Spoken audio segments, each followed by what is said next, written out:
Our ʻōlelo, or Hawaiian word for today is, well, we have two different words or phrases. The first one is kamaʻāina.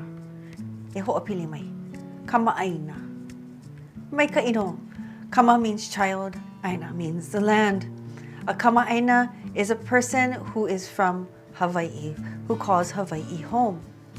The next phrase or term that I'd like to teach you is keiki o ka'aina. Say that with me. Keiki o ka'aina. Which also translates to a child of the land. But we use the term keiki o ka'aina for someone who has been raised from childhood or even born in Hawaii. Not necessarily Kanaka Maoli or a native Hawaiian, but they were raised by this ʻāina. Keiki o ka'aina.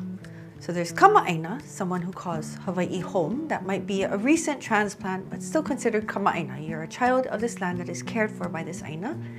And the other one is keiki o ka'aina. From bebe time, this ʻāina took care of you.